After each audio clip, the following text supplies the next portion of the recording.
Imagine un instant que tu regardes une carte du monde. Les frontières tracées par les hommes, les océans qui séparent les continents, les villes illuminées la nuit, visibles depuis l'espace. Et au milieu de tout ça, un point précis, une région. Un carrefour entre l'Est et l'Ouest, entre l'ancien et le nouveau, entre ce qui a été et ce qui vient. Ce point, tu le connais. Tout le monde en parle. Les journaux, les écrans, les conversations. Mais ce soir, on ne va pas en parler comme les autres en parlent. Ce soir, on va regarder cette réalité à travers une lumière différente. Une lumière que le prophète, paix et salut sur lui, nous a laissée il y a 14 siècles. Une lumière que beaucoup ont oubliée, ou pire, refusé de voir.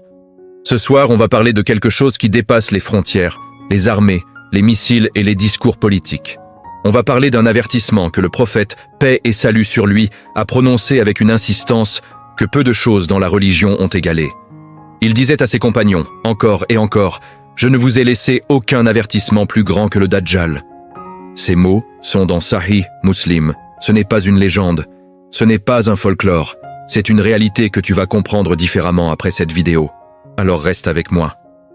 Parce que ce que tu vas entendre dans les prochaines minutes n'est pas fait pour te faire peur, c'est fait pour t'éveiller. Avant d'aller plus loin, si ce rappel résonne en toi, commence par envoyer la paix et le salut sur le prophète Muhammad, paix et salut sur lui. C'est un acte simple, mais il illumine ton cœur et ouvre tes oreilles à ce qui va suivre. Et si tu n'es pas encore abonné à cette chaîne, fais-le maintenant. Chaque vidéo est un rappel conçu pour te rapprocher d'Allah. Un like, un partage, et tu pourrais allumer une lumière dans le cœur de quelqu'un qui en a besoin ce soir. Maintenant, ferme les yeux une seconde. Pas vraiment, mais intérieurement. Et pose-toi cette question, est-ce que tu sens que quelque chose a changé dans ce monde? Pas juste politiquement, pas juste économiquement. Quelque chose de plus profond. Une agitation, une confusion, un bruit permanent qui empêche de réfléchir clairement. Les nouvelles arrivent si vite qu'on n'a plus le temps de les comprendre avant que les suivantes arrivent. Une guerre ici, une crise là, un discours, une contre-attaque. Et au milieu de tout ça, des millions de gens qui regardent, qui commentent, qui partagent, mais qui ne savent plus quoi croire. Ce sentiment, ce n'est pas un hasard. Le prophète, paix et salut sur lui, nous a dit que parmi les signes qui précèdent les grandes épreuves des derniers temps, il y aurait une période de confusion généralisée. Une période où distinguer le vrai du faux deviendrait l'un des défis les plus difficiles de l'existence humaine. Et au cœur de cette confusion, il y a une figure, une entité, quelque chose que le prophète, paix et salut sur lui, a décrit avec une précision qui donne froid dans le dos quand on y réfléchit sérieusement. Cette entité, c'est le Dajjal, celui que les textes appellent le grand trompeur, celui dont l'essence même est l'illusion. Pour comprendre ce qui se passe entre l'Iran et Israël, et pourquoi des millions de musulmans dans le monde regardent cette situation avec un sentiment à la fois de trouble et d'éveil spirituel, il faut d'abord comprendre qui est le Dajjal.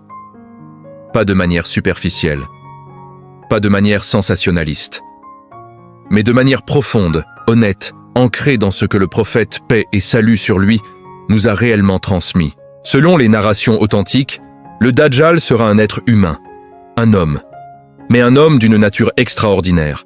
Il sera borgne de l'œil droit, avec cet œil décrit comme une raisin flottante, terne, sans lumière, même si son œil gauche brillera d'un éclat trompeur.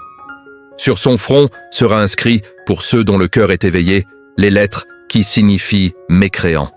Ceux qui lisent, croyants ou non, pourront voir cette inscription. Mais seuls ceux dont le cœur est illuminé par la foi en comprendront le sens. Le prophète paix et salut sur lui a dit dans Sahih al-Bukhari que chaque prophète avait averti sa communauté contre le Dajjal, mais que lui, il avait une information supplémentaire à partager. Le Dajjal sera borgne et Allah n'est pas borgne. Ce que le prophète, paix et salut sur lui, nous a transmis sur le Dajjal n'est pas une simple description physique. C'est un enseignement sur la nature du mensonge lui-même. Le Dajjal représente la plus grande tromperie que l'humanité aura jamais connue. Il viendra avec des signes apparents de pouvoir. Il fera tomber la pluie pour ceux qui le croient. La terre produira pour eux en abondance. Il dira à la montagne, donne de l'or, et la montagne obéira. Il prétendra être une divinité. Et des foules entières le suivront. Pourquoi? Parce que leurs cœurs auront été préparés à la tromperie. Parce qu'ils auront préféré les apparences à la réalité. Parce qu'ils auront confondu la puissance matérielle avec la vérité. Et maintenant, la question que je veux poser à ton cœur, pas à ta tête, mais à ton cœur. Est-ce que ce mécanisme, cette confusion entre apparence et réalité, entre pouvoir et vérité, ne te semble pas étrangement familier dans le monde d'aujourd'hui? Regarde ce qui se passe entre l'Iran et Israël. Pas avec les yeux d'un analyste politique, avec les yeux d'un croyant qui lit les signaux. Deux puissances qui s'affrontent, l'une qui se présente comme la défense de l'islam et des opprimés, l'autre qui se présente comme le droit à la sécurité et à l'existence. Et entre les deux, des millions de civils qui souffrent.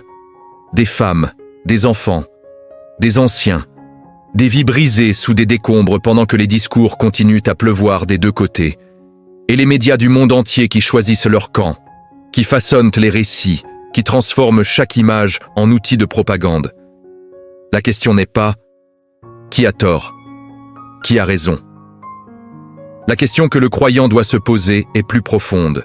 Est-ce que ce chaos, cette confusion, cette incapacité collective à voir clairement, est-ce que tout ça n'est pas précisément l'environnement dans lequel le Dajjal prospère?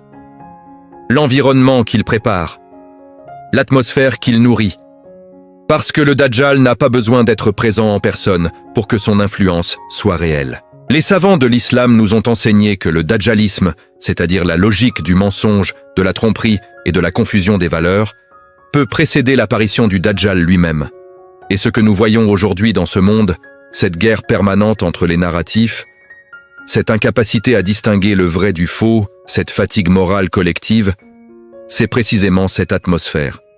Le prophète paix et salut sur lui a dit dans un hadith authentique rapporté par Muslim: il n'y a pas eu de création depuis Adam jusqu'au jour du jugement qui soit plus grande en tribulation que le Dajjal. Cette phrase doit s'arrêter dans ton esprit. Plus grande que toutes les guerres de l'histoire, plus grande que toutes les épidémies, plus grande que toutes les catastrophes naturelles. Pourquoi? Parce que le danger du Dajjal n'est pas physique. Il est spirituel, il ne tue pas les corps en premier, il tue les cœurs, il corrompt la relation entre l'homme et la réalité, entre l'homme et Allah. Et c'est pour cette raison que le prophète, paix et salut sur lui, conseillait à sa communauté de réciter les 10 premiers versets de la sourate Al-Kahf comme protection contre le Dajjal.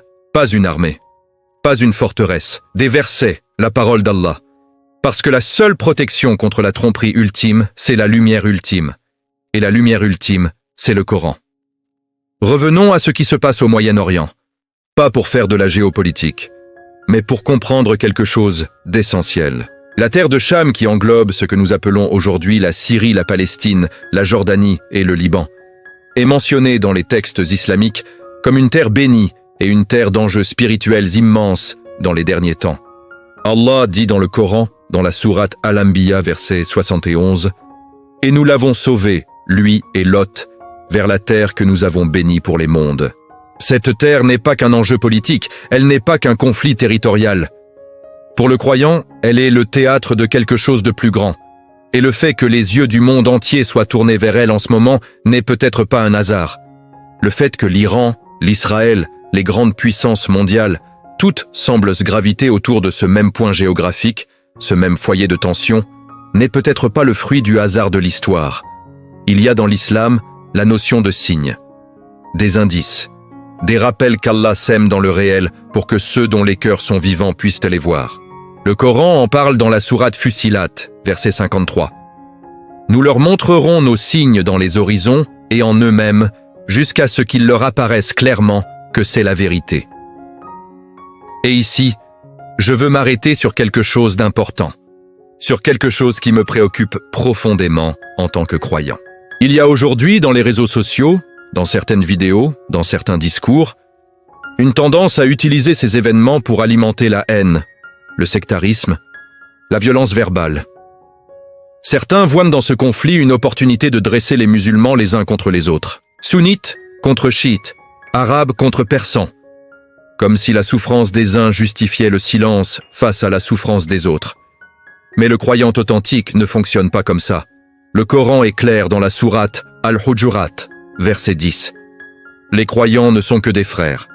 Et dans la sourate Al-Maïda, verset 8, que la haine d'un peuple ne vous pousse pas à être injuste.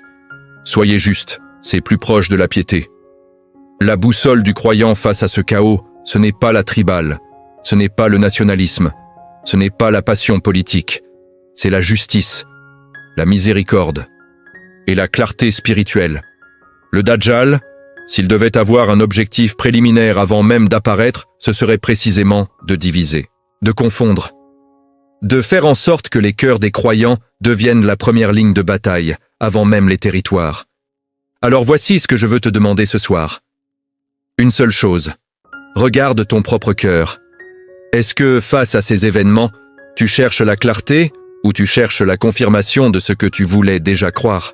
Est-ce que tu essayes de comprendre avec la lumière du Coran et de la Sunna, ou est-ce que tu te laisses emporter par les vagues des réseaux sociaux et des chaînes d'information?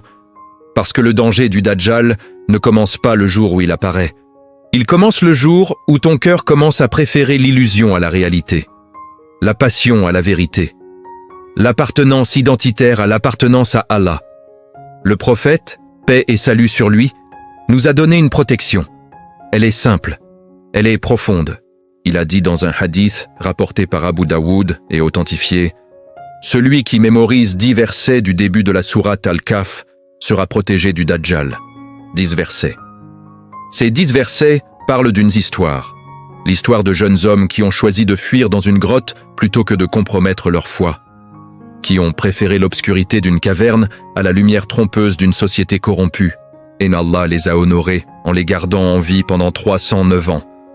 Cette histoire n'est pas qu'un récit historique, c'est une carte, une feuille de route pour le croyant qui vit dans les temps de confusion. Le message est limpide. Quand le monde autour de toi devient un terrain de tromperie, retourne vers Allah. Prends refuge dans ta foi. Ne compromets pas ta relation avec ton Créateur pour appartenir à un camp, à une tribu, à un courant. Et maintenant, la question que ton cœur pose peut être en silence. Mais que faire concrètement? Comment vivre en tant que croyant dans ce monde où les tensions sont si réelles, où les images sont si violentes, où la souffrance est si présente? Voici ce que le Coran et la Sunna nous enseignent. En premier, maintiens ta connexion avec Allah. La prière n'est pas une formalité. C'est ta ligne de vie dans les temps de turbulence. Allah dit dans la sourate Al-Baqarah, verset 153. « Ô vous qui croyez, cherchez secours dans la patience et la prière. Allah est avec les patients. » Ta prière quotidienne, tes 5 prières, c'est 5 fois par jour où tu coupes le bruit du monde pour écouter quelque chose de plus réel que tout ce que les médias peuvent te donner. En second, nourris ton cœur par le Coran. Pas juste pour la baraka, pas juste comme un rituel. Lis avec compréhension. Demande à Allah de t'ouvrir la vision. Le Coran a été révélé pour les derniers temps autant que pour le premier siècle de l'islam. Chaque verset est une réponse à quelque chose que tu vis. En troisième, sois attentif à ta propre âme. Face aux nouvelles qui arrivent, face aux images, face aux discours, pose-toi la question. Est-ce que cette information me rapproche d'Allah ou m'en éloigne? Est-ce qu'elle m'appelle à la justice ou à la haine? Est-ce qu'elle nourrit ma foi ou elle nourrit mes peurs? Le prophète, paix et salut sur lui, a dit dans un hadith rapporté par Tirmidhi et considéré comme Hassan, « Il viendra des années trompeuses où le menteur sera cru et le véridique sera démenti, où le traître sera fait confiance et l'homme digne de confiance sera accusé de trahison, et où le Rouwaybida parlera. » On lui demanda, « Qui est le Rouwaybida » Il dit, « L'homme insignifiant qui prendra la parole sur les affaires publiques. » Arrête-toi sur cette image. Des années trompeuses où ceux qui n'ont aucune autorité spirituelle ni sagesse véritable seront ceux que tout le monde écoute. Des années où les réseaux sociaux, les influenceurs, les chaînes de désinformation dicteront les opinions. Est-ce que cette description ne te semble pas troublamment actuelle? Ce n'est pas une coïncidence, c'est un signe. Et les signes ne sont pas là pour nous paralyser, ils sont là pour nous éveiller. Ce qui se passe entre l'Iran et Israël est réel. La souffrance des populations civiles est réelle. Les enjeux géopolitiques sont réels. Mais pour le croyant, la lecture de la réalité ne s'arrête jamais à la surface. Le croyant lit l'histoire avec la conscience qu'Allah est Al-Alim, le tout-sachant, et Al-Khabir, le parfaitement informé. Rien de ce qui se passe dans l'univers n'échappe à sa connaissance. Rien ne se produit en dehors de sa permission. Ce n'est pas du fatalisme. Ce n'est pas de l'indifférence. C'est une certitude profonde qui donne aux croyants une stabilité intérieure que rien ne peut ébranler. Allah dit dans la sourate Al-Hadid, verset 22, « Nulle calamité n'atteint la terre ou votre propre personne qui ne soit déjà inscrite dans un livre avant que nous la créions. » Cela est facile pour Allah. Cette certitude ne te rend pas passif, elle te rend ancré. Et un cœur ancré dans la certitude d'Allah peut agir avec sagesse, là où un cœur emporté par la peur ou la haine ne fait qu'alimenter le chaos. Il y a quelque chose que je veux que tu gardes de cette vidéo. Une seule chose. Quand tu regardes le monde s'agiter, quand tu vois les tensions monter, quand les nouvelles semblent annoncer quelque chose d'imminent, rappelle-toi que le croyant n'est pas spectateur de l'histoire. Il en est acteur. Non pas sur les champs de bataille géopolitiques, mais sur le champ de bataille le plus important, celui de son propre cœur. Le prophète, paix et salut sur lui, a dit dans un hadith rapporté par Bukhari et Muslim, « Celui qui d'entre vous voit un mal, qu'il le change par sa main. S'il ne peut pas, alors par sa langue. S'il ne peut pas, alors par son cœur. Et c'est le minimum de la foi. Changer par son cœur, c'est refuser de laisser la haine, la confusion, le désespoir s'installer en soi. C'est choisir, consciemment, de maintenir la lumière de la foi allumée, même quand le monde autour de toi semble s'obscurcir. Et le Dajjal dans tout ça? Voici ce que les textes authentiques nous disent. Il apparaîtra. C'est une réalité que le prophète, paix et salut sur lui, a confirmé avec une certitude absolue. Sa fitna, son épreuve, sera la plus grande que l'humanité aura jamais connue. Il parcourra la terre, il séduira, il trompera, et des foules immenses le suivront. Mais voici ce que les textes disent aussi. Ceux dont les cœurs sont ancrés dans la foi reconnaîtront la tromperie. Le prophète, paix et salut sur lui, nous a dit que la ville de Médine et la Mecque seront protégées, que des communautés de croyants résisteront, que le mensonge, aussi puissant qu'il paraisse, a une date d'expiration, et qu'au bout du chemin, la vérité revient. Toujours. Parce qu'Allah est Al-Haq, la vérité absolue. Et le mensonge, même le plus sophistiqué, même le plus global, ne peut pas durer éternellement face à la vérité divine. Ce monde que nous voyons s'agiter n'est pas hors de contrôle. Il est entre les mains de celui qui n'en a jamais perdu le contrôle. Les empires se lèvent et tombent. Les alliances se forment et se brisent. Les armées avancent et reculent. Mais Allah demeure, Al-Qayyum, celui qui se tient par lui-même et qui fait tenir toutes choses. Et toi, dans tout ça, tu n'es pas un spectateur impuissant. Tu es un serviteur d'Allah, avec une responsabilité, celle de maintenir ton cœur vivant, ton âme éveillée, ta relation avec Allah, sincère et constante. C'est la réponse islamique au chaos du monde. Pas la panique, pas la haine, pas le désespoir, mais un retour profond, sincère, constant vers Allah. Alors ce soir, avant de dormir, prends quelques instants. Pas pour regarder une dernière fois les nouvelles, pas pour scroller une dernière fois sur les réseaux. Prends quelques instants pour parler à Allah, pour lui confier ce que tu ressens. Cette inquiétude, cette confusion, cette tristesse face à ce que tu vois dans le monde. Et puis lis les 10 premiers versets de la sourate Al-Kahf. Pas comme un rite mécanique, mais avec présence, avec conscience, en sachant que ces paroles sont une lumière qui protège, une armure que le prophète, paix et salut sur lui, t'a offerte à travers les siècles. Et demande à Allah de garder ton cœur éveillé, de te préserver de toute tromperie, de te maintenir dans la clarté jusqu'au dernier souffle. Nous sommes peut-être dans les derniers temps, ou peut-être qu'il reste encore des siècles. Seul Allah le sait. Mais une chose est certaine, chaque jour que tu vis est une opportunité. Chaque heure est un cadeau. Chaque moment de clarté dans un monde confus est une miséricorde d'Allah. Ne la gaspille pas dans la colère inutile. Ne la noie pas dans l'information toxique. Investis-la dans ce qui compte vraiment.